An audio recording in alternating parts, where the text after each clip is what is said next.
Good morning! I-share ko lang yung experience ko sa pag-process ng spouse visa papunta dito sa UK.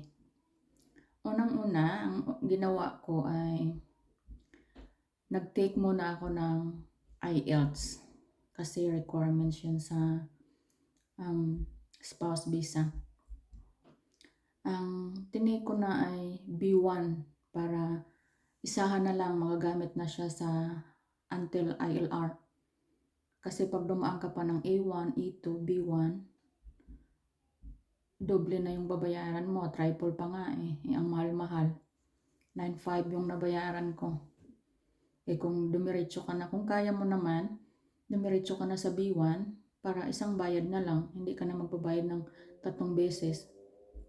Kasi diretso na yun. Kunti lang naman yung difference ng A1 sa B1. May na-add lang siya na topic pero madali lang siya. Hindi siya ganun kahirap. At saka to prepare the IELTS, watch ka lang ng YouTube. Meron doon sa YouTube na may mga nagpartner na sila. Yun nga lang iba ang nationality yung mga napapanood ko kaya hindi ko siya masyadong maintindihan kasi iba yung accent nila. So ang ginawa ko is nanood ako ng yung sa British mismo. Wala siyang partner pero sinabi niya doon kung anong klase ang test at sinabi niya kung parang ginaid na rin niya, para na rin may partner siya doon na ginawa niya sa sarili niya na doon ko lahat nakuha ang tips para pumasa. Doon talaga sa vlog niya. Nakalimutan ko lang yung pangalan niya pero mag-search kayo doon sa YouTube about IELTS, Life Skills B1 for UKBI. Kasi yun yung kailangan natin for spouse visa papuntang United Kingdom. Kailangan din yun sa registration, kailangan ng passport. Kung ano yung ginamit mong ID pag register mo ng IELTS, yun yung dadalhin mo pag nag-exam ka na. At saka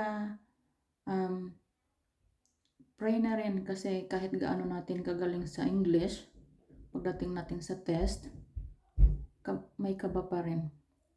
Kasi ang mangyayari doon, parang 3 lang kayo sa room. Meron kang partner at meron kang yung examiner. Yung examiner namin British. Tapos may partner ako doon. Hanggang ngayon nga may contact pa kami ng partner ko. Nandito na ako sa UK tapos siya papunta pa lang. Darating siya by March. So, magkita na lang kami dito. So yun, kung may mga tanong kayo, mag-iwan lang kayo ng comment dito. At saka, paki-follow na rin kasi marami pa akong mga i-share sa experience ko. Kung may mga question kayo about sa mga documents for spouse visa application, magagawa din ako ng vlog doon. So, if you can follow my page, I will share everything here. Thank you.